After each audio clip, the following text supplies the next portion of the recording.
Podcast 61, the Stone Roadie Show. Action. All righty then. Looky here, looky here. Here we are at the Stone Roadie Show. All the ski information y'all want to know is on the Stone Roadie Show. And I'm your host, Craig Reed, and this is my co-host, Mr. Griff Martin. And last week, my co-host Griff Martin did a little adventure on the road, another on the road with Griff Martin adventure to Jacksonville, Florida, and he paid a little visit to the Hell House and some other adventurous stuffs. And why don't you tell us about your adventurous trip to Jacksonville, Florida this last week here, Griff Martin? Yeah, I had a really interesting visit with a guy, and this is another guy that Craig has hooked up back in the day. Craig met this guy named Steve Reynolds, and he kind of introduced him to Alan, and it turned out to be one of Alan's really good friends, and Craig hooked me up with him.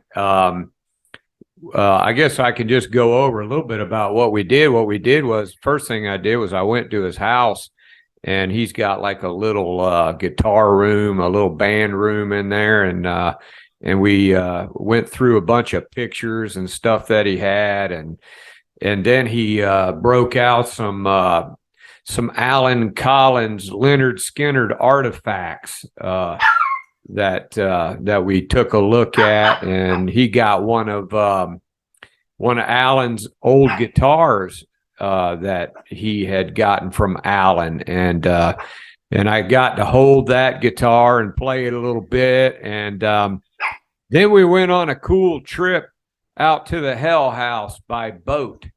Never really went that route before, so we went out Black Creek, down Peters Creek, and some of that trip is the same trip that Craig's got recorded on his Craig Reed home movies, and so I got to see what it looked like back in the day when they would take the boat Bad Company through Peters Creek, and we went to the dock and got up on the dock and walked around a little bit. It's changed quite a bit because the neighborhood is all closed in around the Hell House property, but it you can still see that little sliver of land where the Hell House stood, just like behind Craig.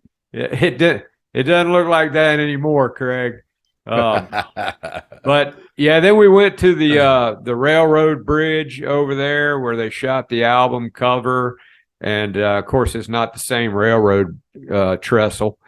And then Steve drove me around to a lot of cool places where Alan mainly wrecked all of his vehicles. You know, the photo and the video of Alan with both his black eyes. You know, he showed me where that happened, and then we went back to the area where Alan got paralyzed, and Debbie Watts was killed in the car, and actually Steve talked a little bit about Debbie Watts.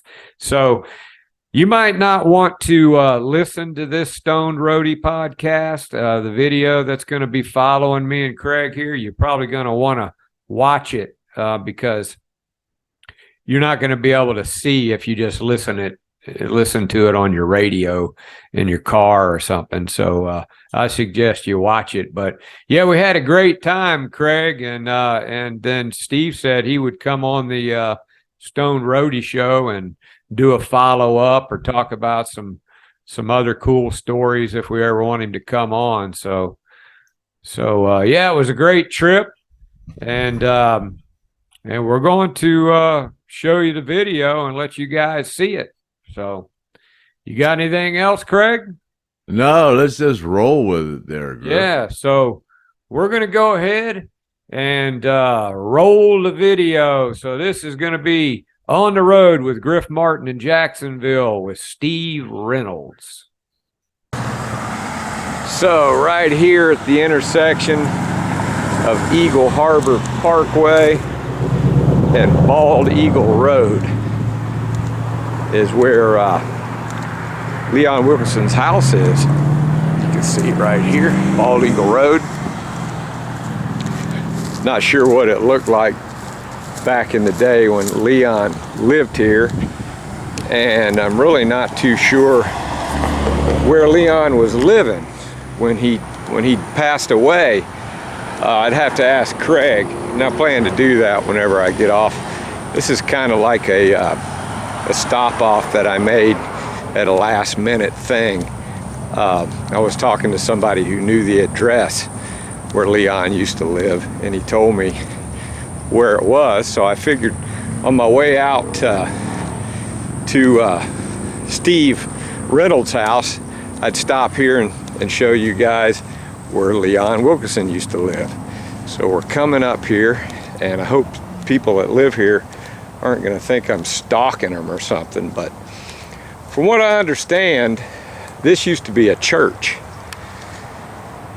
And this is where Leon lived, and I guess they converted this church into a house. Pretty cool looking place, and Craig tells me he remembers coming here, and even Steve, I think Steve came in here, and he said that when you first walk into the front room, it's like a really big area. And I had to find out from some people how long ago it was, or when it was that Leon moved out of here, or was he living here when he died? We're going to find those things out. But that's it right there. Leon Wilkeson's home, the bass player for Lynyrd Skynyrd. Pretty cool house.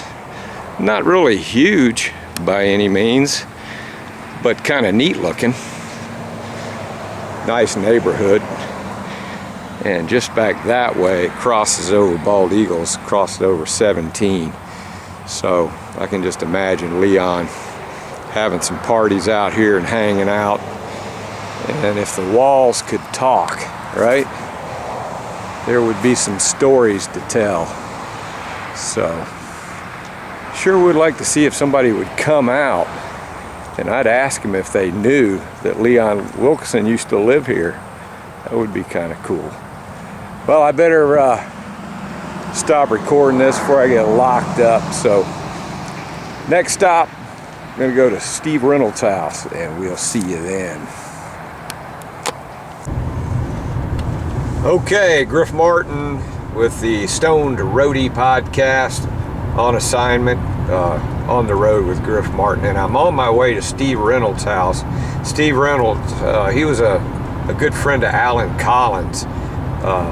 Before, let me see, it was after the Lynyrd Skynyrd band, but it was around the time Alan Collins band and Rossington Collins. But anyway, he was friends with Alan, and he's a guy that he acquired the Firebird, that Gibson Firebird that got the headstock broken on it. It was in the whistle test that when Lynyrd Skynyrd was over in England, and he acquired that guitar and fixed it up, and he had that guitar for some time. He ended up auctioning it off. He had some, his wife had some health reasons, so he had to auction that off. But he had that guitar, and he rescued it from Alan's house. That's just one of the cool stories we'll get him to talk about, and I think he has some other stuff that used to belong to Alan. But on my way over to Steve's house, and we're gonna get some really great information and stories out of Steve. So see you when we get there. All right, Griff Martin on the road with the Stoned Roadie podcast, and we got a special guest here, Steve Reynolds. And Steve Reynolds is a really interesting guy. This guy here, he knew Alan Collins really well, and he also knew Craig. They were like best friends, and so he kind of like was back in the day with Craig and the Washington Collins band, Alan Collins band. It was when he started kind of hanging out, I think, with Alan. Isn't that right? Yep, that's it. And so he invited me to his house very graciously, and he's got like a little band room out here with some cool stuff in it. And we're going to walk inside, and he's going to show us some neat stuff. First off, Steve, how was it you came to meet Craig? I was in a band called Rainbow Warrior, and we had a band room in Mandarin, and the guitar player and the sound man lived in the same apartment complex that Craig did, and he seen them putting a guitar in the car to go to rehearsal, and he said, "Hey, who are y'all?" or whatever, and they told him that they had a band right up the road, so he said, "Well, I work for Lynyrd Skynyrd. Can I come over and see you guys practice?" And they were like, "Yeah, right, sure you do, but yeah, come on over." So they went to the rehearsal, and they told me when they got there that some guy coming over there that says he worked for Lynyrd Skynyrd that wants to see us play. So I said, "Yeah, right." So this big red Jeep pulls up that used to belong to Ronnie Van Zant, and it was all jacked up, had 280Z seats in it, and a TV. He's watching TV, big long hair, smoking pot, and got the radio going. And I said, "Who in the heck is this guy?"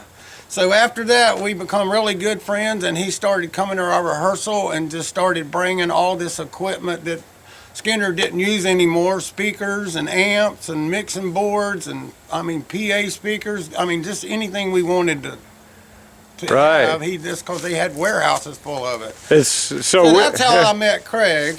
And when was it that you got hooked up with Alan? That I met Craig in '82, about the time that the Rosin and Collins band broke up, and I didn't meet Alan until probably the middle of '83. Oh, okay. And that's when Craig loaned us all the equipment, and the sound man loaned an amp, a PVCS 800, to get repaired to a guy, and the guy said it got stolen. So Craig got mad and said, "You know what, I want all my stuff back if y'all going to be like that." And I was like, "No way." So I worked on Cassett Avenue at King Auto Air, and I seen Alan pull into their studio in his Mercedes, the black one, and I pulled up there and walked in the door and walked in the office and introduced myself, and he was in the office with Larkin, and I told him that who I was, and he said he knew who I was, that he'd been over to our, Craig told him he loaned us some equipment and all, and I told him I didn't want him to think that we had anything to do with the amp getting stolen. He said, "I'm the main horse here, don't you worry about Craig." So after that, me and Alan were best friends, and I didn't have to worry about Craig no more. So that straightened that right out. That straightened that right out. So, Alan believed you, and you yep, guys. and I met Larkin at the same time, and so both of them met me at the same time, and that's how I became really good friends. And I was able to keep all the cases and stuff that I'd gotten back then. And then after that, the Alan Collins band broke up. And Alan, we were looking for a bass player in our band, and we asked Alan a bass player, and he said Rick Yarborough, which was going to be the bass player for Rosin and Collins until Leon got back. So he came over and started playing with us, and he'd recorded with Alan, and he talked Alan into coming over and sitting in with us. So Alan came over and brought a little PV Pacer and his black Strat, and came in and sat down and hooked up his stuff and played with us. Wow, I'd be damned. I And bet you that was was cool. really cool, because we were like Van Halen. What was the first thing he played? You remember? I have no Been a clue. while. I think we just played some of our originals, and he played along with it or whatever. Yeah. But, after that rehearsal, he called Rick the next day and said if me and Rick wanted to start a band with him to bring all of our stuff to his house. So I quit that band right then and moved all my stuff to Alan's house, and right after that's when Craig went on the road left the band, after the Alan Collins band, and went to Journey or Foreigner or whatever. He went on the road. Yeah. And but anyway, after that, I pretty much stayed with Alan all the way to the car crash. Cool. Well, we'll get into some more of the Alan stories and stuff, and you got a lot of them, and because I've heard some of them, and they're pretty good. You want to step inside and take a look at your little studio here? Just my little band room or whatever, with some of the stuff that I still have.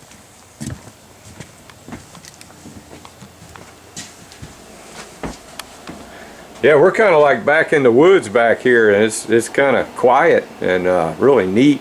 He's got some some pictures of looks like Lynyrd Skynyrd pictures here. There's there he is, the man himself, Alan. And here's a pretty familiar picture I think a lot of people have seen, along with this one. There's a really cool picture. I think I've seen this one before too. That's in the book. Yeah, that's where I saw it, was in the book. And then I was looking at this, and he said, "Did you look real close at that?" You know, and I was like, "Whoa, what's going on with that?" And I saw, you can't really tell too close, but that says Gene Odom. And I said, "You know, that Gene Odom, he either sells or gives away anything he ever had."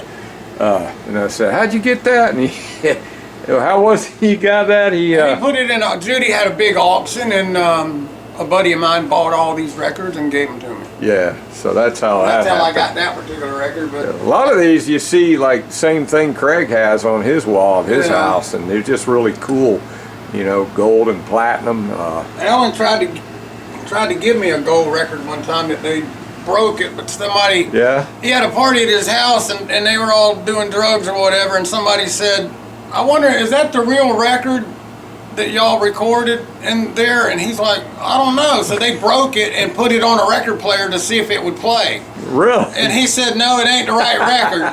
And he That's said, hilarious. "You want it?" And I was like, "No, I want my own gold record." I said, "You said he's gonna write some songs with it. I want my own gold record." And he said, "Okay," but I kicked myself in the butt for not taking the gold record that he tried to give me back then. It's probably that kind of attitude that you had that made him like you. You know, that you weren't like one of these kind of guys that take things from him. So you got you a cool little drum set rig here. Yeah, I still play. I quit playing about 5 years ago. I was in a country rock band called Blackwater. And we played all over Northeast Florida and had a lot of fun. Bar band. Played a lot of Skynyrd, a lot of new country and stuff, and I'm still playing.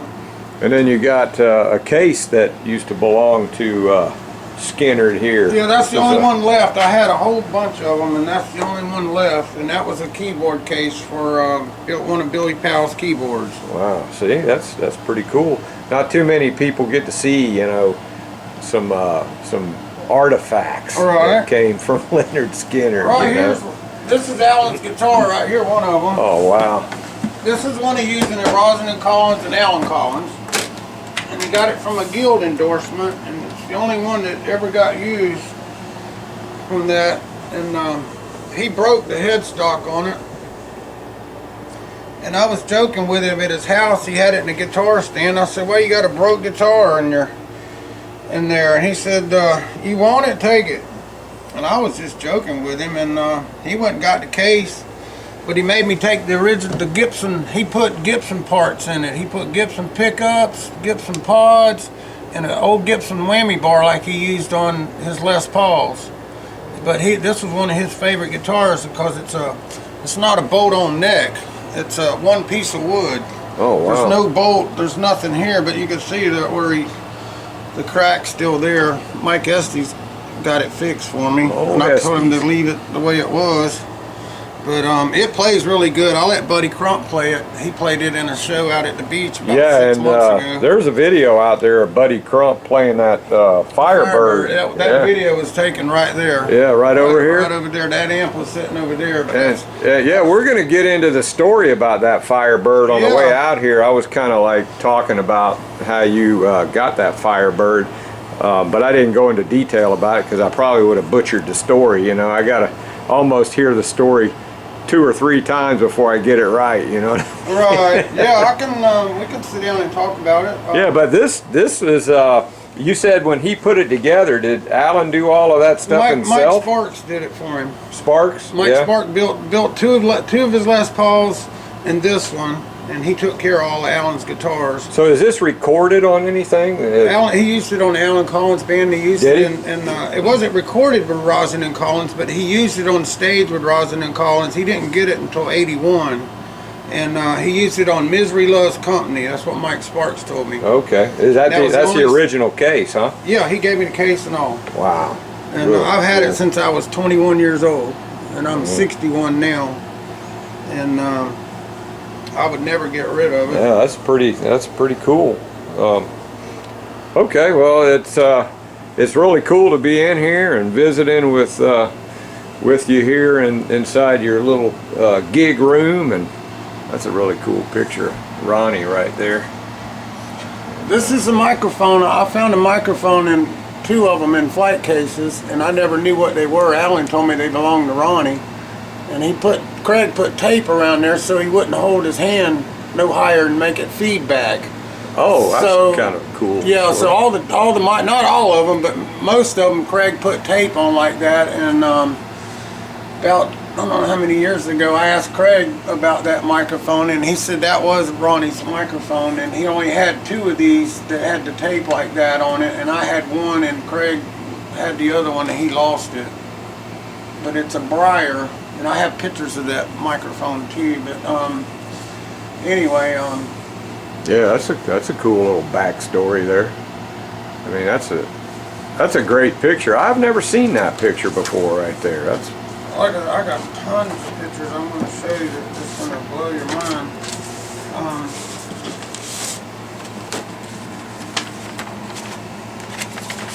Yeah, we like pictures. This is the last guitar Alan played. That was at the studio up on cassette right before the car crash, and that's a '57 Strat hardtail.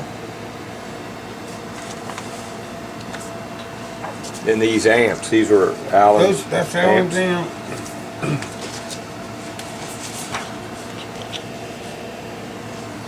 Now this is the equipment room after Craig left. This is all the old tweed cabinets from the original Lynyrd Skynyrd, and there's my blue case that's sitting right there. Oh, Those wow. are all my cases. All these right here, and all those got stolen. But anyway, that's all from One More from the Road pictures right there. But this was at the warehouse on cassette. And I took this picture probably 6 months before Alan got in a car crash. And when the tribute band came in and they showed that big picture of the wall with all the people standing in front of it with all the cases behind them, that's all the cases that they had standing behind all of them when they started the tribute band. They went in and literally throwed all this away and rebuilt all the wooden cabinets like this for the tribute tour, and I didn't know about it until after the fact, but Joe Osborne took all these Lynyrd Skynyrd original cabinets and chunked them in the So when you say threw them away, he actually he physically literally threw them in the trash. garbage. Yeah. That's alright, that's my dog. Darlene. Good dog. It's alright. That's Darlene. Let me y'all go on out. Yeah, so these type of amps and things, I guess some of them, maybe from Lynyrd Skynyrd, made it out to some of the music stores and things, but I guess not these. No, actually, because I know Brandon Campbell did the research on these, and he literally went to Peavy and talked Peavy, and they wanted to do either white or black. And he said they wanted something different, and Peavy didn't put any tweed stuff on any of their cabinets. Fender did. So he talked Hartley Peavy into covering all of theirs in tweed, and they were the only ones with the tweed. Tweed under light makes it look like it's white. So when you look at the One More from the Road album, I always thought all the cabinets were white, but they're not. They're yellow, and had the special brown grill cloth on them. But you got any other cool pictures over here? Yeah, I got tons. I got other bands too. There's Gary and Dale here.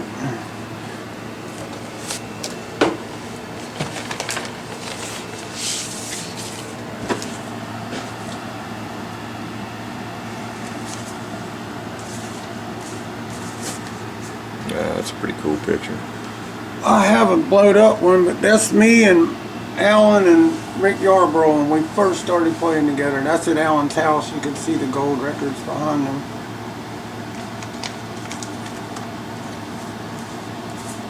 Yeah, you know, you don't really get to see too many pictures, you know, of the guys. And is that Ronnie? No, that's Rick Yarbrough. Oh, That's Rick the Yarbrough. bass Oh, player Rick I was Yarbrough. telling you about when we started the band. Here's the Looks car. like Ronnie. Here's the car I got from Alan. Wow. Yeah, you were telling me it was a little rusted out. There's a bullet hole in this door. I could show you a closer picture to it. Alan, behind his house, he had a wooden fence around the swimming pool. And I'm going to show you tomorrow when we go for a trip. Alan used to step out the back door and shoot the gun up in the air if somebody come out behind his house he didn't want there. And anyway, he shot the fence and he forgot the car was on the other side of the fence and blowed a big old hole in the door. Yeah, that was the car you said was kind of rusty, Yeah. right? And you really couldn't do anything with it. Yeah, like I said, I got tons of pictures here that I have to show you that, oh, there's the back side of the car. It was rough.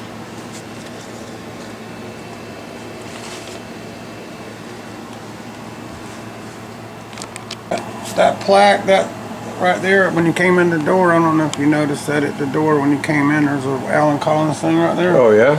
That's the only piece left out of all these cases. But that's Derek drum kit. And Alan said I could have one. Well, I said, I ain't taking those drums, they ain't mine. I took one of the snare drums, but Derek has thanked me later because Alan owned them and he could have literally gave them to me, but like I said, I wasn't. Where did they end up?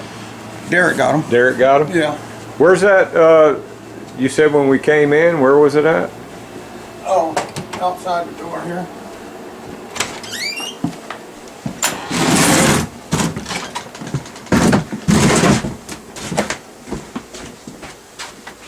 Oh.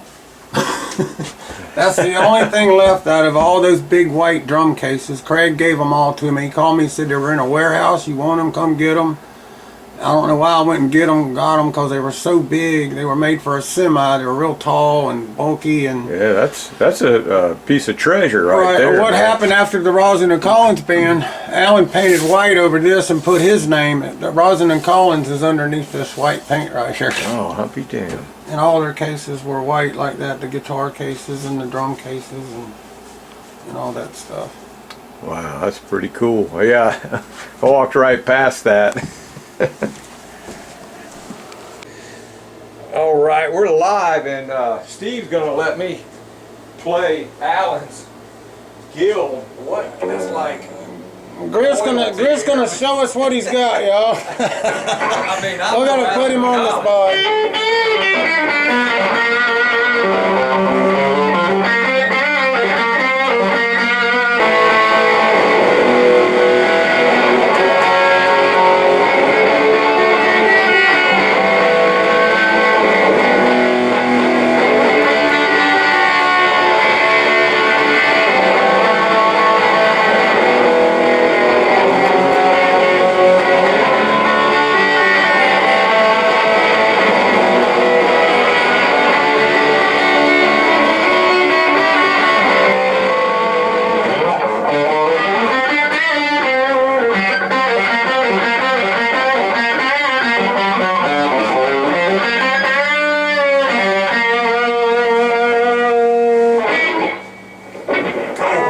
Thank you, man.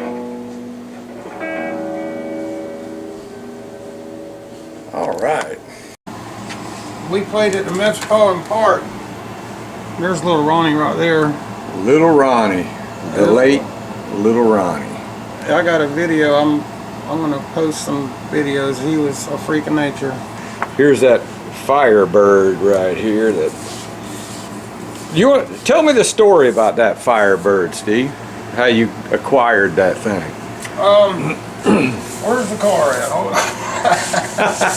Yeah, I remember that's how the story started. You might want to edit just a little bit here.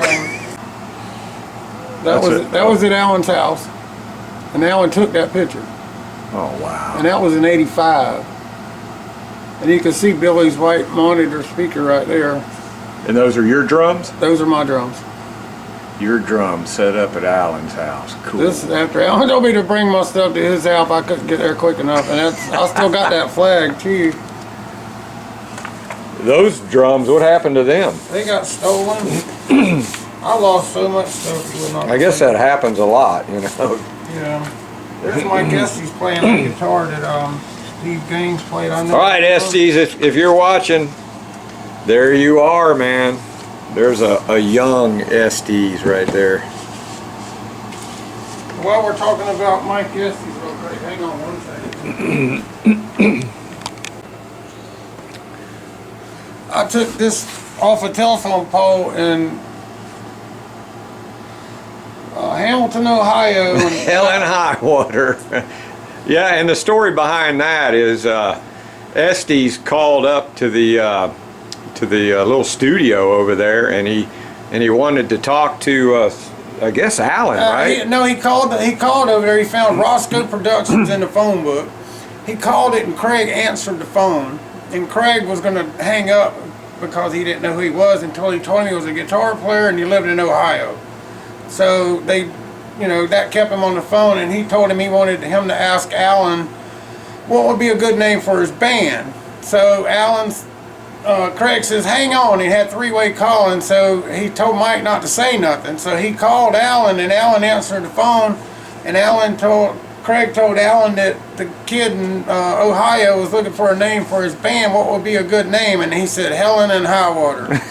So that's how Helen and Highwater and Mike Estes' first contact with Alan. And when he came down here with his whole band, I helped his band. We were playing clubs too with Lynyrd Skynyrd all over town, and I helped Lynyrd get Mike hired on. At that time, everybody around here in the 80s, they didn't play Lynyrd Skynyrd or Marshall Tucker or none of that. And here comes Mike Estes out from Ohio, and I'm like, who are these guys? And I went to the bar to watch them, and they were playing Freebird, and I'm like, where are these, and so that's how me and Mike Estes become friends. So I went to Ohio and seen them play, and I got this. Wow, man! Back then. Yeah, you're a little bit like Craig. You know how to hold on to stuff. That's important. So you got it. Did you find that picture? I'm working on it. Here's the photograph that he had of Ronnie's microphone. One of Ronnie's microphone. You can see that white tape on there. Craig put it on there because if Ronnie held his hand any higher than that white tape, then you would get feedback. So that's a cool thing. I think for people to know about that, that's really pretty awesome. This was one of Alan's favorite cars. I know it looks terrible, but he drove this everywhere, and I drove it a lot. Anybody that came over drove him to the liquor store in it. After he passed away, Gary was supposed to get this too. He got Ronnie Van Zant's Mercedes that Alan bought from Judy, and Larkin told me he paid $70,000 for it from Judy after the plane crash.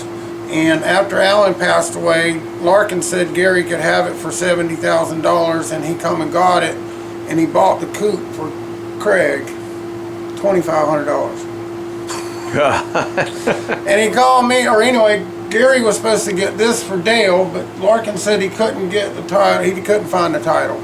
So Gary said, well, find the title and I'll come get it. So Larkin said, I ain't worried about that. So he came by where I worked and asked me if I wanted it for $500. I said, yeah, I'll come get it. So I got a car hauler and went and got the car.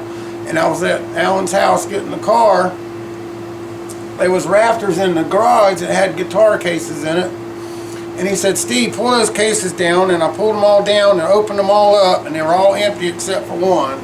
And it was the broke Firebird. And the whole headstock was gone. All the electronics were gone. And the pick guard and the 2 screws were still in it to hold that. And I took it and had it repaired. Had a whole new headstock. It's been documented. And it took me 5 years to find the correct pickups to put back in it. And those are the original knobs, but it was all back together the way it was. And that's how I got the Firebird. And that's the one that Crump played in That's the one from Old Gray Whistle Test. He played it from 74, actually 75 and 76. Thank you, Brandon Campbell. He did all the research and said that Alan played that guitar for 90 shows. And on April 6th in Philadelphia, while playing Freebird, the headstock just popped over, and Alan laid it down, and Ronnie picked it up and throwed it in the crowd. And Alan was like, no. So Craig and Joe Barnes dove in the crowd and got it back. Yeah. And Joe Barnes told me he pulled the pickups out of it in the whammy bar because Alan kept all of his electronics from Firebird to Firebird. he broke 3 or 4 of them, and anyway, so he just pulled the guts out of it and put in the next one that came along, and the next one he used at the Fox Theater, and after the Fox Theater, the neck cracked on it, and he gave it to the guy in the Climax Blues Band. Oh, wow. And it showed up on eBay about 5 years ago, and Brandon Campbell almost got the bid on it. But they took, I mean, he already altered it. He put different pickups in it, he used it. But that's the only other Firebird, the 3 of them I know of, and it exists, is that one, the Firebird 1, his original one, and the other one that the guy from Climax. Those guitars are pretty fragile, huh? Yeah, the way the necks are made on them, and that they lay them in the case actually broke the guitar because the tuning keys went straight out the back. Yeah. So when you laid it down in there, the tuning keys were pushing up on the headstock, and it was real thin because it was all one piece of wood. So that's 99% of them got broke like And that. this one too, you know, it's got a crack in it. It's all one piece of wood. In the back side, you can see it back there in this dark, but it's got a crack in it, and that guitar right there, even that one feels really fragile. You know, I don't know, it's just because of the age of it or whatever, but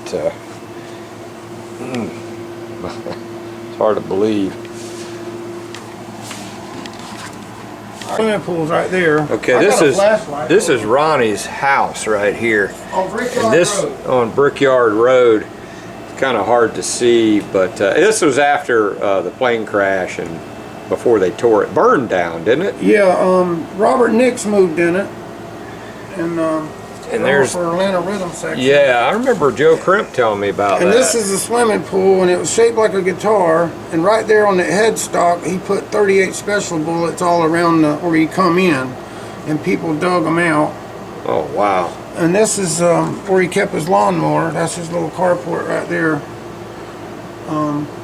But those were taken in probably 91.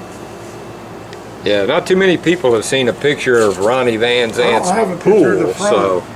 So there's Ronnie Van Zant's pool right there. There's a good picture of Ronnie right here. Got the rebel flag in the back. Wow, little cool pictures. The calendar. That's from 94, I think. Is that when he was in Skynyrd? Yeah, that's him and Gary right there, and that's him by himself. There's Mike Estes and Gary Ross. Gary Rossington. There's a picture in here of Ronnie. I think it's in there. There it is. And you see that? What'd you do with that microphone picture? Here's one. Front of Steve Gaines. All right, Ronnie's microphone in front of Steve Gaines. And you can see the there. tape on it. And that's the one of the ones you had? Right.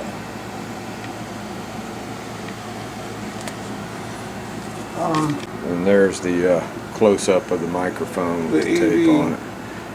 And you auctioned that off, right? Yes, sir. With the Firebird, too. Yeah.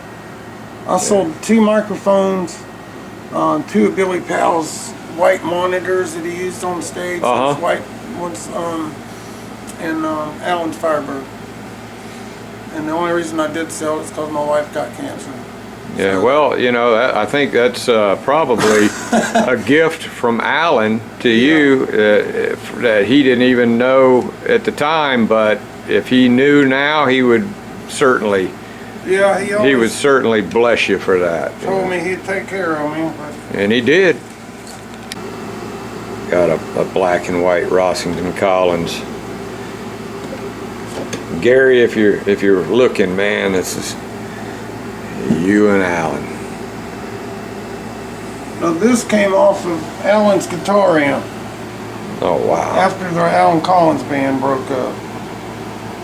And this one too. This is another one that was on the back of the other cabinet. Back from the day. Yeah. Dirty, it's all. But it was So that reconed. speaker belonged to Alan. Yeah, it was reconed when they did the tribute tour. It's got a date on it, 80. There it is, right there, 87. Oh wow. Alan had them recon it. It's one of the old Fenders. What they did, all the PV cabinets, they pulled all the PV speakers out and put JBLs and everything. And back in the day, Skynyrd used Fender amps. And this is JBL copied Fender. This speaker's worth about $700, not even being Alan's. Wow. But it's original from the 60s, a Fender JBL, I call it. But he had a PV pacer they used for the rehearse tuning room. And he put one of these in that 65 watt solid state PV practice amp, and that was a bad little mother. And Brandon went and bought him one now, so he's got him a PV pacer. He would kill to get that speaker from me. I bet he. Wow, there's Bernice right there, huh, Steve? Yeah. Yeah, that's in a guitar magazine that was taken in the 90s. And at the time this was taken, the tribute band was going on. It had Kirk Custer in it. And Travis Tritt came to town and they played a gig downtown Jacksonville with a lawnmower race. Yeah, the one that Craig was in. I got to stand on stage and everything with Travis Tritt back then. That's when he was really big, and Dale was there and everybody. And I hauled all their guitar amps down there for them. And after the show was over, Craig got me to just take all the equipment back to my house, and I hid the van in the garage. And I took Bernice upstairs and put it in my closet. And I had this guitar magazine at the same time, and I had Bernice. I could have took a picture of me holding Bernice with this picture, but I didn't do it. Wow. Anyway, that's my Bernice. But if you look at these pickups right here, if you really look at it really close, this guitar has a lot of mileage on it, and you can see the screws where he broke and they glued on the back side of the neck. You can't see it from this point, and there's a scratch right there. But that guitar is what a piece of history that is. Oh yeah, yeah, definitely. But and you had it in your house. I had it in my house That's crazy. for one night. All right, we got Steve here. He's going to tell a little Alan Collins story that he started, and I stopped him. Yeah, he get in trouble when he drove cars, so anytime he could get anybody to come over and run him to the liquor store or wherever he wanted to go, that was cool.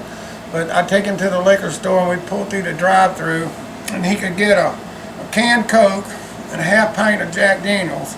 He could pop the top on the Coke and pull that plastic off and spin that top off of that, just that quick. Oh wow. And the poor guy, he would literally drink until he completely passed out in his chair, and I tried to stop him from doing that, and got him rehearsing and told him if he wanted to do any drugs or alcohol, he had to wait till after 3 hours of rehearsal, and I'd take him and whoever else wherever they wanted to go. And sometimes that didn't turn out real good. Yeah. You know, in sides of town that I shouldn't be in, or you know. But anyway, they were being bad. I never did any hard drugs or nothing like that. Yeah, I don't think it's a big secret that they did hard drugs. So Right, it's nothing.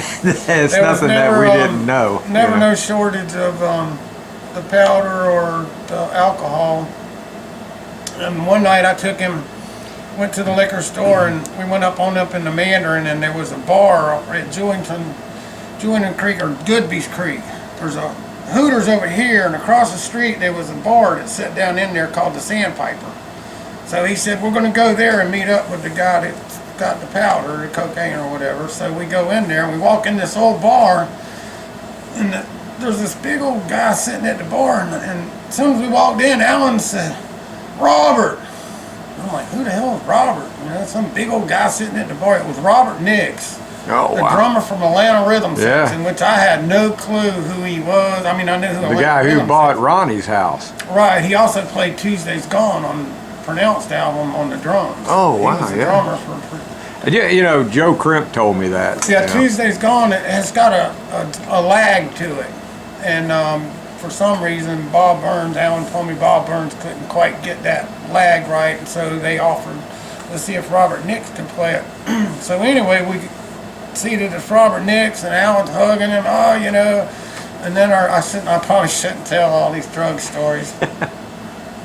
So anyway, the drug guy comes in, and he has a film case full of Coke, and we all go in the bathroom, and they're pouring it on their hands and doing like and the guy that brought it, he's like just trying to catch all this is falling. So then we left there and went back to Alan's house, and Alan had to go back in the studio and show Robert what we're doing. So I got to play my drums for Robert Nix. He stood right there and watched me play drums to Alan's songs.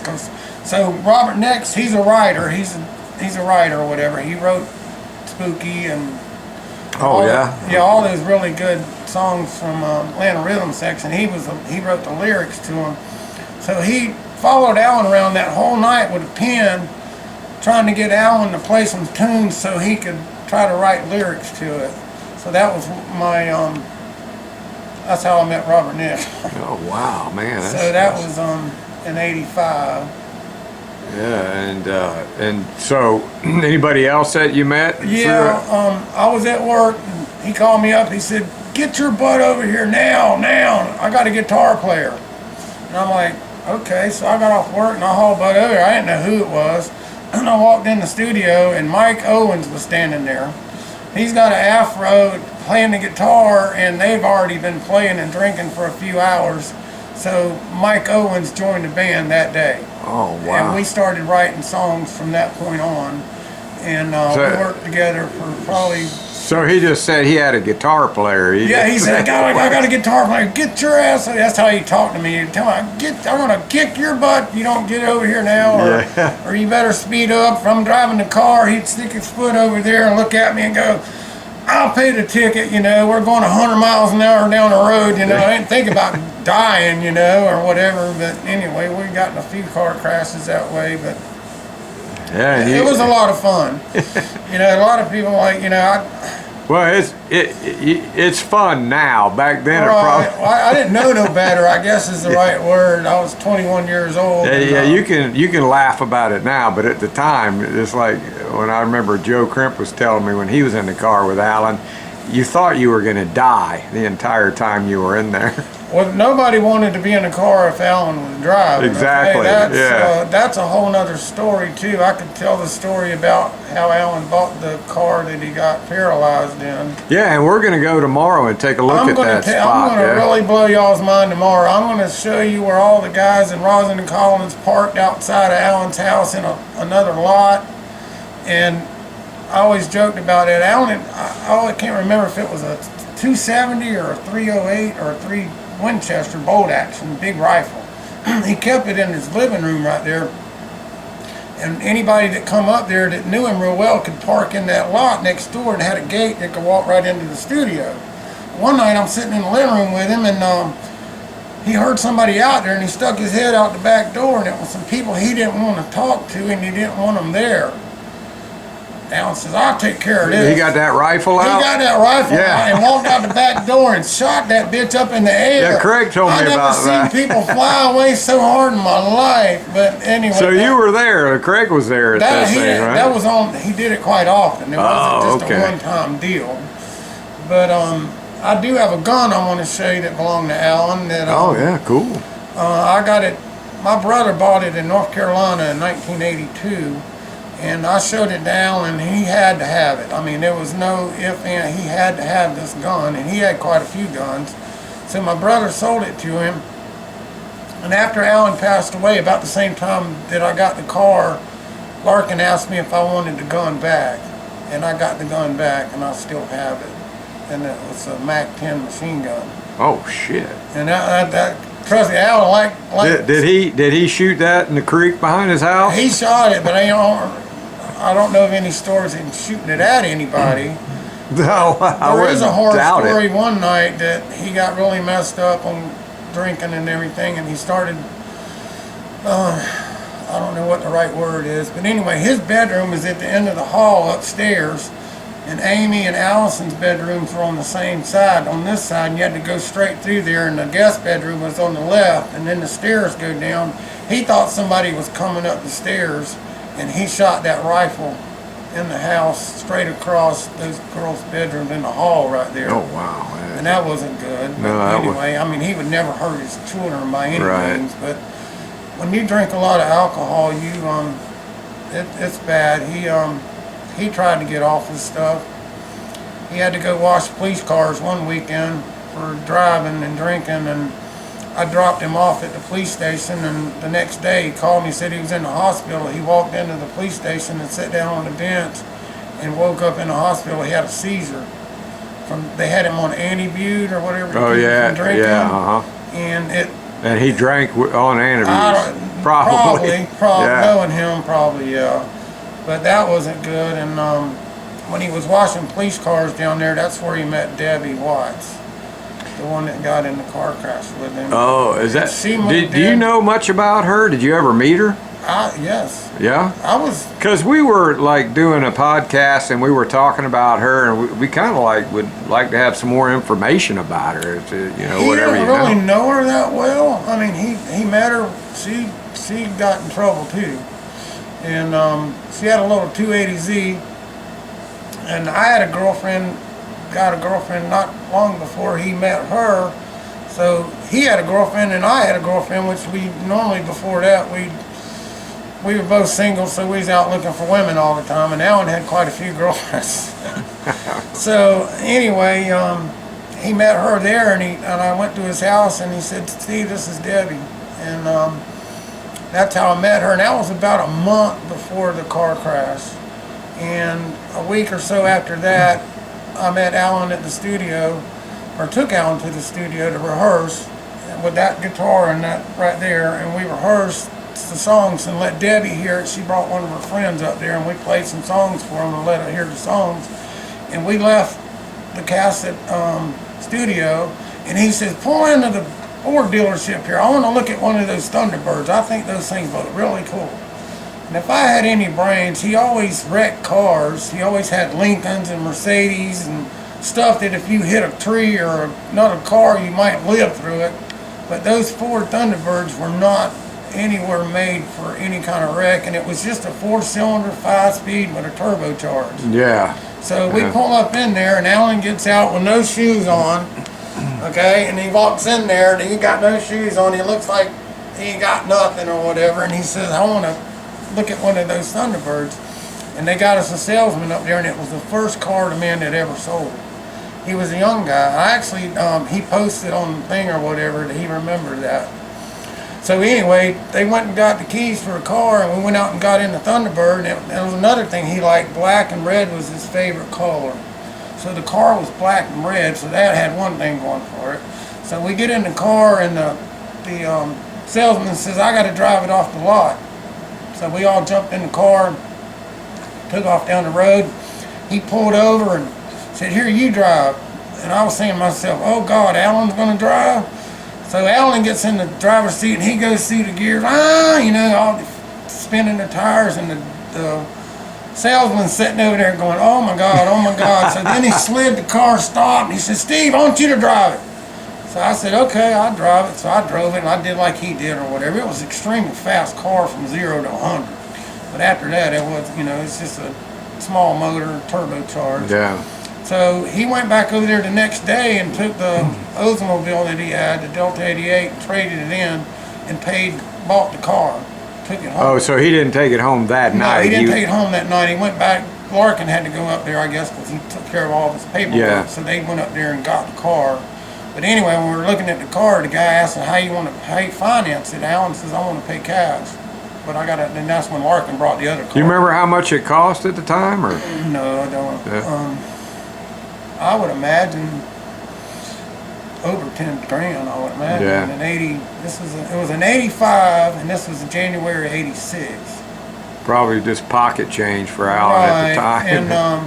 And so about a week later, I go over to his house, and I got him pot here and there and whatever else, and I'm coming down Plummer Grant Road, and here I see the Thunderbird coming up the road, and they stop, and he said, "Go back to the house, follow me back to the house, you can go with us." I said, "Okay." So I went back to the house and got out of my truck and got in that car with them two. And we went, I probably shouldn't tell this story. Lord help us. I don't think anybody would be surprised. Well, where I'm going to take you, you might be surprised, okay? We go to Eckerd Drug Store.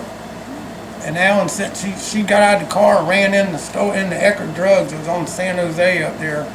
by Hartley Road. It's not there anymore. It's a Whole Foods or whatever now. But anyway, she gets out of the car and runs into the Eckards, and Alan says, watch this, this girl can get some shit. And I'm like, she comes out with a bottle of cough medicine. It was that big, and it was red. And they started drinking it, and I was like, what in the hell? They are here, you want some? I'm like, no, it had the Lada in it. Oh, God. So them two got really messed up on that. So anyway, we went back to the house and that night, and probably another week later, I'd seen them between them. This is a long time ago. I hope I don't mess this story up. He called me up and said him and Debbie wanted to go out to eat. He said he'd come by and pick me and my girlfriend up. And I said, that'd be fun. He never showed up. Never called me or nothing. So Alan considered her his girlfriend? Yeah. Yeah? Yeah.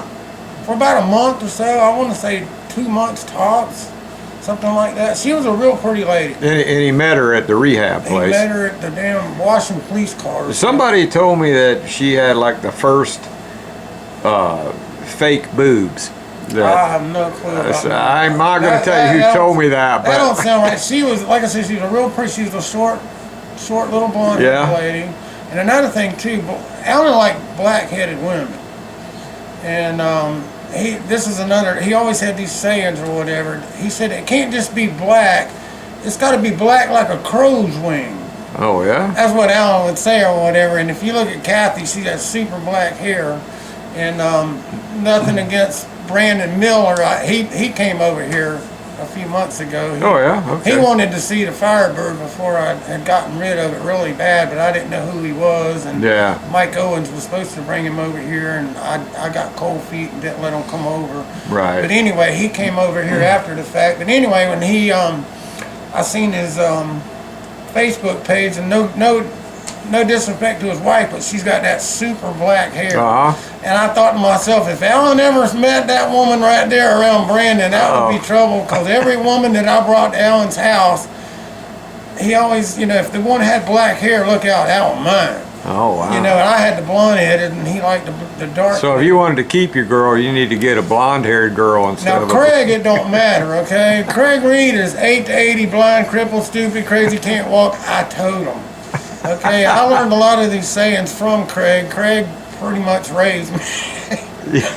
Yeah, and those guys all had like all these great sayings, and like they're almost like songs, Right. Well, Craig and Alan had more than you could ever imagine. I mean, I was young and naive, I guess, when you're 21 and hear somebody that comes off with all these different stories. But anyway, like I say, a week or so after that, he called me and said he's going to come get me to go out to eat, and he never showed up. And about 6 o'clock, 5 o'clock the next morning, my phone's ringing, and it's Artimus Powell, which I'm good friends with Artimus. I got to double drum with him when he was waiting on Alan.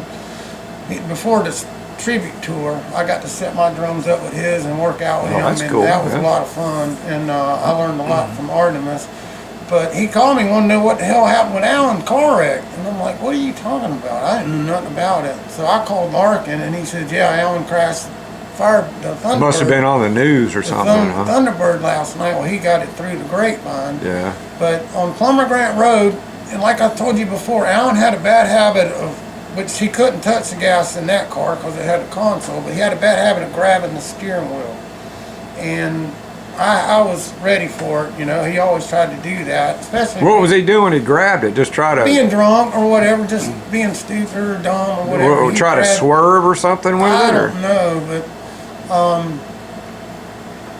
went to the crash site the next day, and you could see a curve, tire tracks in the road, and you could see the culvert where the car hit it, and the car hit it going between 70 and 90 miles an hour, and the car hit the culvert and flipped 2 times and landed up against a pine tree, and both of them went out the passenger door. And the cops wanted Alan so bad, they done everything they could to convict Alan on that. They said there was fibers on the driver door. So she was driving? She was driving the car because her chest hit the steering wheel. And when they got the life flight there, they couldn't get a tube down her throat, so she passed away on the way to the hospital. But both of them went out the passenger door, and they figured Alan went out first. So there's no way he could have been driving the car if he went out first. But Debbie's parents wouldn't press charges, but they still made Alan do all of the, go around telling everybody not to do drugs on the tribute tour. He had to do all 30, he had to roll out there on his wheelchair. Plus he had to go, you heard Chad Reed talking about, he had to go in and talk to kids about not doing drugs and stuff like that. Yeah. But I asked Alan, after the car crash, he was in the hospital for 7 months. And I went and seen him quite often in the hospital, and he asked me to bring him a guitar up there, an acoustic. So I went to the music store and borrowed an acoustic guitar and took it to the hospital and stuck it in his hand. And his hands, after this long, 7 months, being paralyzed, and he was paralyzed from about right here down. I mean, he could feel nothing from that point down, but he still had his arms and everything, but he could never really, he could strum, but he lost all the motor skills in his fingers at that time. Yeah. So after in the hospital for 7 months, I told Larkin my lease was fixing to run out on my house in Orange Park. Alan was my best friend. So I told Larkin, I said, I told Alan too, I said, I'll move in and help Alan be the first one to help him get home. So me and my girlfriend were supposed to move in with him when he got out of the hospital. Right before he got out of the hospital, my girlfriend broke up with me. She's like, hey, all the drugs are gone, all the fun's gone, Alan's in a wheelchair, y'all ain't gonna be making no more music or whatever. So anyway, she broke up with me, and I moved in with Alan, and we took all his stuff in his bedroom, was upstairs all the way at the end, and put downstairs and turned the living room into a bedroom, and he made a place in the back where the van could literally drive up into the house and roll into the house, and he had a closet and a big shower. We could actually roll a wheelchair in there and do, clean up and all. How was his mental state after the accident? Was he? It never changed. He don't remember none of it. I asked him, I said, do you remember anything at all? Or I said, what happened now? And he said, I don't remember nothing. He got hit in the head so hard, it knocked him cross-eyed for 6 months. Even when he got out of the hospital, he had to wear a patch on his eye because, if you get hit hard enough, it knocks you cross-eyed, and they put a patch over it so it would correct itself, and it did. Yeah. But after I moved in with him, this to show you just how Alan was. He's sitting in a wheelchair, not able to play, not able to do nothing, and I'm sitting over there in the chair. He says, you ain't got no girlfriend. You ain't gonna get no more booty or pussy or whatever he would say back then, He's laughing at me because I ain't got no girlfriend, and I lost my girlfriend over that, but he's sitting over there. That just shows you the temperament. He wasn't mad, like, he never changed. He never, like, I was, So he didn't go around acting bitter about what happened? Bitter about none of it. Ever. Yeah. I mean, he cried like a baby when Skynyrd Tribute Band played, and Judy talked about that before, and it was just killing him, which I could understand that. Yeah. Because here, his band, and when they started doing the tribute tour, Alan was what they called supposed to go help with, make sure they played the songs right, and he was up there just going crazy. Gene talked about that, telling them you're all playing the songs wrong, and Gary displayed his part, but Alan was what's the right way to word that? He was the one that come up with all the little different breaks in the songs, the intricate parts. Just like Tuesday's Gone, like that, or Dun Dun, just little things like that made a big difference. That was Alan, all like on Saturday Night Special, the build-ups and all the different things like that. And Gary was harmonics, Yeah, it's the same way with Freebird, had a big build up to it, and then, it just kind of exploded in the end. Did you ever get to see him play Freebird in front of you or anything like? Yeah, I did. Yeah? Take that back. Oh my God. Alan Collins' band, Hannah Park, I got a picture of it. My band was supposed to open for him. There was like 10 bands out there, and my band was Rainbow Warrior and Toys, and I gave up. Mike Esses don't quite remember what went down back then, but Rainbow Warrior was supposed to play, and I gave up our slot for Helen and Highwater to go play. And I told Alan, I said, if I'm not going to play, I said, I'd like to be a part. So Larkin hired me and both my brothers to help set up. We had to put plywood down on where the stage is before they set up that morning. And there was 100,000 people out there. So there's pictures of Alan playing out at Hannah Park, and if you look to the left, you can see me standing right there beside Billy Powell. And I got to stand right there the whole show and watch the whole Alan Collins band play and Freebird. And the next day or a couple days later, I went to Alan's house and he said, "What do you think?" I said, "Alan," I said, "God almighty, Billy Powell," because I was standing like right close as me and you when Billy Powell was playing. I said, "Billy Powell, God almighty." And he goes, I know, I've been standing by him for years, I know. And that's how he would talk, you know, and it was funny. But that black Mercedes that's on the Alan Collins band, that car cost $68,000. And 5 cars hit that car on Roosevelt, and it wasn't Alan's fault. And I came up on that wreck. I could tell you a lot about the different car wrecks. Yeah. Because Alan, a lot of the car wrecks that I wasn't around, he told me about. Like, I'm going to show you tomorrow where the Jeep wreck was. So back to the wreck with him and Debbie. Yeah. So a lot of people are under the impression that Alan was the one driving, but is basically the law kind of wanted to put him in the seat because he'd been such a habitual drinker and driver, and so this is kind of clearing that up a little bit. So I will argue that point with anybody that Alan was not driving that car. But it was a bad wreck. You can see the gouges in the culvert. Yeah, I'm going to show you exactly. Yeah, because we went to the wrong place, and that's another thing. That's basically how we got hooked up here. Was because Gene took me to a place when I was doing a Griff Martin on the road, and it was the wrong. Actually, I don't think Gene meant anything by it. It was close, but it was not. It was a long time ago. Gene probably thought it was the right place, but he was close. But we're going to go to the right place tomorrow, and we're going to take a look at that and some other cool stuff we're going to do. I'm going to show you where the lot was behind Alan's house where everybody parked. Where I shot the gun. Yeah. And I'll show you that, and I'll show you how he comes out of his house and goes straight up to Plumber Grant and where that wreck is. And if you go on past where the Thunderbird wreck was, Alan had the maroon Tornado. This was before I knew him. And he was hauling butt down Plumber Grant Road and leaned over to do a toot and came back up, and it was too late, and he hit an oak tree on the other side of old St. Augustine Road down in a ditch. He hit the tree, this is what he told me. He got out of the car and walked home. It's probably a couple miles, 3 miles back down the road. Went back home and sat down in his chair, and it wasn't too long. The cops showed up. The cops found a car wrecked in the ditch that belonged to Alan Collins and no driver around. So they went to his house and picked him up and took him to jail and got the car and all. That was just one of the him and Gary were hell on those oak trees. You know?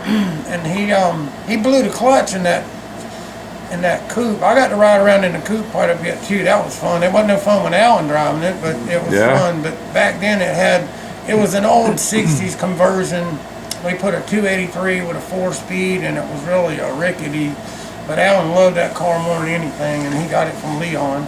Before his accident, when you were hanging around Alan, did he have his guitar all the time, and was he playing it all the time, or what was he like, with his guitar and practicing? When you walked into his living room, he probably had 3 or 4 of those guitar stands that held like 3 guitars in each stand.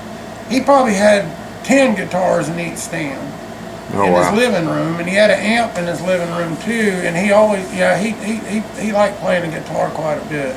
And I heard he was like a really generous guy. He was always trying to give you stuff that when somebody come over, to visit or whatever, and if they wanted a picture or something, he would do that. But he didn't like people that treated him like he was a star. They called it starstruck or whatever. Yeah. I guess that made him nervous. But if you didn't act like he was anybody and y'all got along real good, he was the kindest person you could ever meet, ever. So what would you say would be, and this might be hard for you, your fondest memory of you two guys? You know. Giving me stuff for my birthday. Yeah.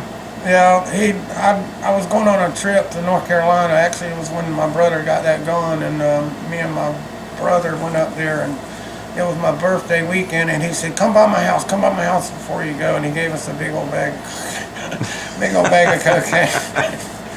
So I mean that, you know, I know, like I said, that's a pretty expensive gift, you know. I mean, the Lincoln Continental that we wrecked up in Georgia, I can tell you all about that. It's in this book right here. This is by Mike Fitzgerald, which you could look it up. But we drove a Lincoln Continental up there. But before we went up there, I think he was in rehab or I don't remember. But I kept the car for a couple weeks while he was gone, and I cleaned it up, waxed it, made it look real good, and tuned it up, did everything. When I got back, he goes, "You can have this car." Because he thought that was really cool that I cleaned it up. You know, most people, you know, I was a mechanic. That's what I did. And I said, no. I said, I don't want this Lincoln Continental. I said, if you want to give me the 32 Plymouth Coupe, you can do that. And he looked at me, he goes, oh no. He says, I'm going to die owning that car. And Craig ended up with that one. Craig ended up with it. But yeah, that's kind of like where that went. He tried to give me Derek's drums, and I said no. You know, he always tried to give me stuff like that, which, you know, that wasn't what it was about with me. All I wanted to do was write songs. Well, that's why he liked you, you know, because you were like normal and you didn't want to use him for anything that he had. So yeah, I miss him bad. I can't believe we're talking about this many years later. If somebody would have told me I'd be sitting on talking to somebody on a podcast about our crazy adventures. Well, it's this kind of stuff, you know, it's long overdue for getting out. You know, there's people that want to hear this, and there's not a whole lot of people like you left around that, you know, can go back and remember all these fond memories. It was a small stuff. circle that Alan had of friends.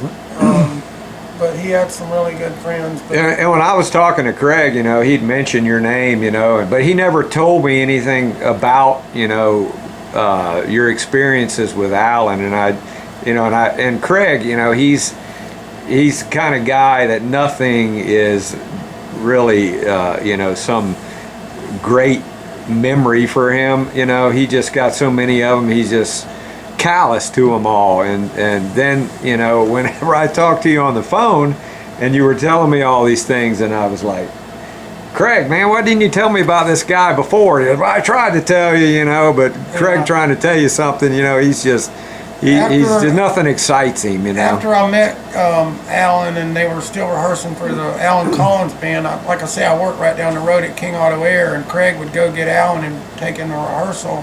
And sometimes they would stop by my work, and they knew my boss and everything, and say, we need to borrow Steve for a few minutes, you know. If I wasn't busy or whatever, I'd jump in the car with him. And Tom and Betty's was right up the road. That was the liquor store right there on Cassett. It's not there anymore, but they'd come by and pick me up and take me around, you know, smoke a joint or whatever, and get me all messed up and take me back home or back to the job and drop me off.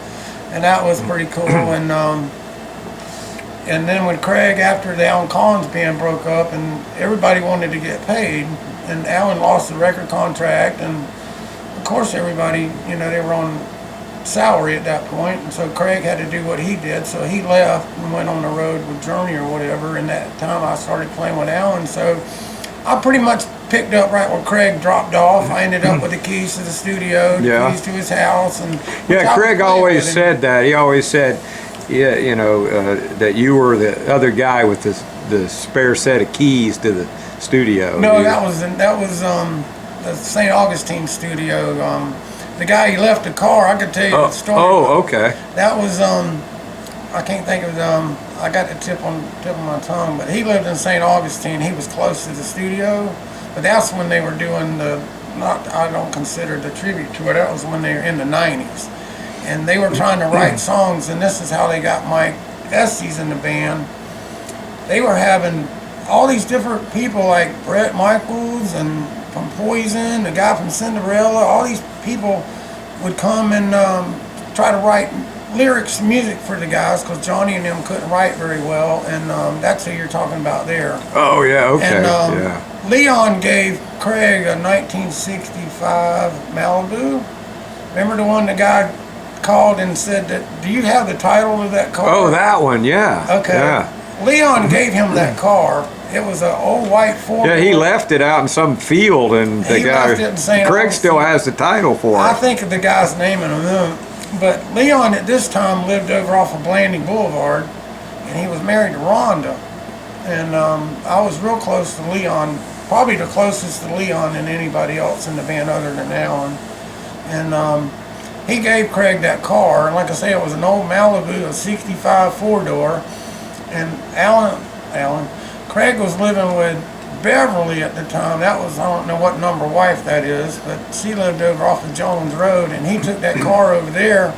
And I went over to visit him, and he went out there and pulled the seats and all the carpet out of the car, and he was out there with a water hose washing the dirt out of this car. And Beverly's dad was a real old farmer dude or whatever, and he come out and he goes, oh boy, I had a water hose up in that car.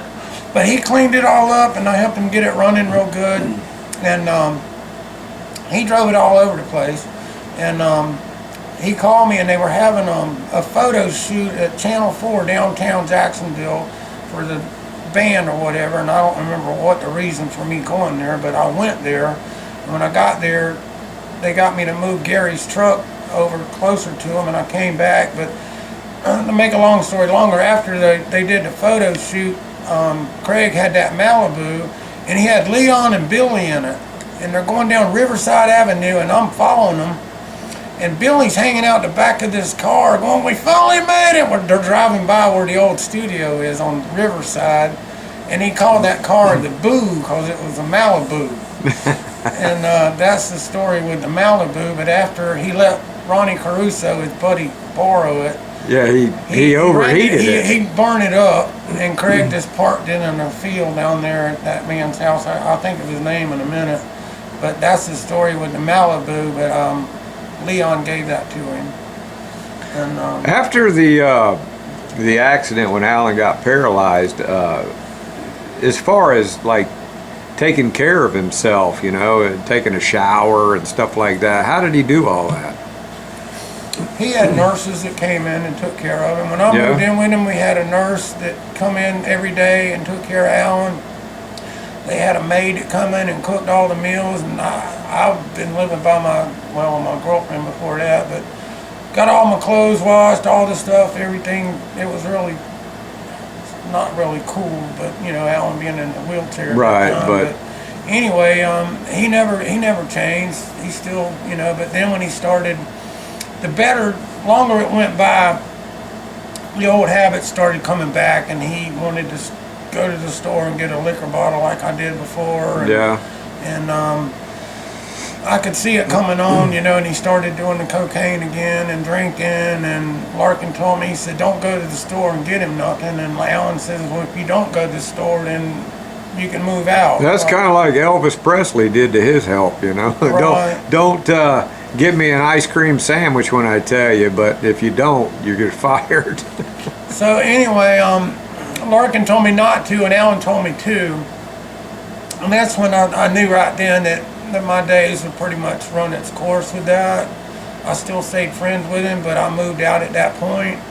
And I'm kind of glad I did, because they started a tribute tour within months after that. I could have went on the road with the whole tribute tour. I could have did the whole deal, because Alan got a special van and he had to go and do all this stuff. And Scott Campbell went with him. And Scott Campbell is a really close friend of Alan. He's been that way for a long, long time. His daddy was Monroe Campbell, the fishing guy that used to be here in town. And Alan was really close to, that's one of his closer friends for sure. And he went on the road with him, and a few years back I ran into him again, and he started telling me about when he took Alan on the road with the tribute tour, and he'd get to a town and they didn't have cocaine or whatever. Larkin would send Scott out looking for drugs for Alan in a wheelchair. and I wasn't going to be part of watching Alan kill the rest of his. So Larkin kind of. Oh, he let him do Yeah. whatever he did, and like I said, I met Larkin at the same time, and when I was playing with Alan back then, we were going somewhere during the day, and we stopped by the office where Larkin was at. I think we had to go there, and we walked in the office and walked in his office there, and Alan whips out a bag of cocaine and dumps it out on Larkin's desk. Lines up some big old lines right there in front of Larkin and hands it to me. So I'm supposed to. So what was Larkin doing? Just kind of sitting there and. He was whatever. What was he like? Was he a pretty nice guy? Is he? He was. He was. Alan called him the horse, and he didn't take shit from nobody. And he, but he loved Alan. And what do you know about their relationship? Like, when he was growing up, I hear that Larkin wasn't around, and did he at one point after they became I've famous? heard that story, but when I was around any of them, his mother, his dad, I never seen none of that. They were all extremely close. Yeah. Everybody, his mother and his mom and dad separated a long time ago. I guess when Alan was a kid. Larkin remarried, but Alan's mom would come over there, and he had a special cake he liked, and she'd bring him cakes or whatever, and cook him all that stuff. And I met his sister one time over there.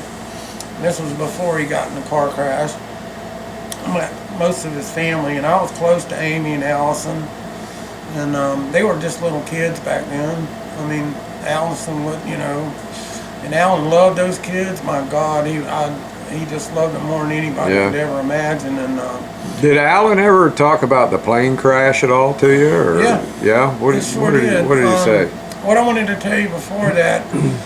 I came along in Alan's life at the most darkest point in his life. I didn't realize it at the time. You think about somebody having a band that toured the world, losing all of his bandmates, his best friend, Dean, and everybody he growed up with, and then get through that and get another band going, and then Kathy passes away, pregnant, and I met him like a year or so right after that, and then this band breaks up, and I just happened to be there at the worst time, and I watched him go down the hill, and I tried everything I could to stop that.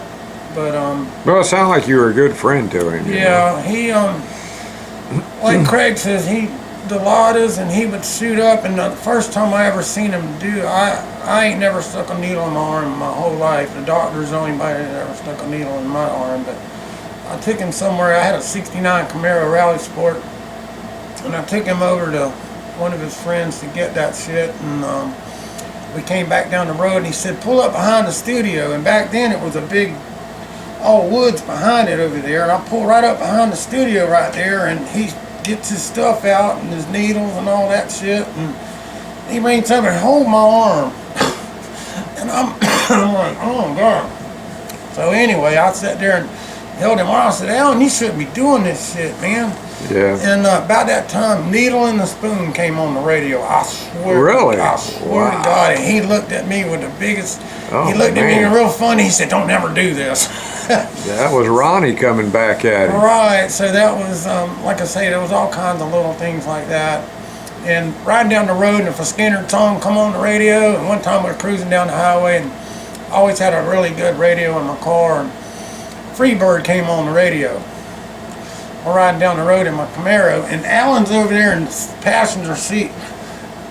Air guitar? Air guitar and Freebird. While I'm driving down the road, I'm like, wow. Nobody's gonna believe it. So that was pretty cool right there. I mean, how crazy is that? That you're in the car with Alan and Freebird comes on, and well, like I said, Needle in the Spoon. That's 4 years that I'm the only one that played drums for him for at least 3 of those 4 years, and we wrote those songs. And I'm going to release some of this eventually. I got music that he wrote that, like I said, told you, it sounds like the original Skynyrd to me. Yeah. It's more of a country kind of sounding stuff, and I'm going to do something with that eventually. And we were talking about, when I asked you about the plane crash, did you ever talk about? Yeah, okay. Plane crash, he told me that he was sitting in his chair, and the pilots came through and said that, you know, y'all put your head between your legs or whatever, we're gonna lay this thing down. And he told me he looked up and he started seeing, that's what it was, he started seeing trees tips hitting the wings. Yeah. Like that, he said when he started that, and he looked back forward, he said when he seen the trees start to come through the front windshield, he said he ducked like that, and he said he woke up in the mud with helicopters flying over. Yeah. That's all he remembers from the plane crash. And that's what he told me. Leon told me he don't remember none of it completely. Oh, you talked to Leon about it too? Oh, yeah. Yeah, I went by Leon's old house, and you said it used to be a church. Yeah. And then I asked Craig, I said, Craig, when was it he moved out of there? And Craig was a little vague on it. Do you know when it was? He moved out of there probably he lived in Grove Park in 85. That's over off of Wells Road. He had a big two-seater. This is when he was married to Cherie. This is when he had the blue Porsche. I got to drive that blue Porsche. Leon used to come over to my house. And inside the car, it had a plaque on the glove box that said built for Leon Wilkeson, but it was a 1981 928 Porsche.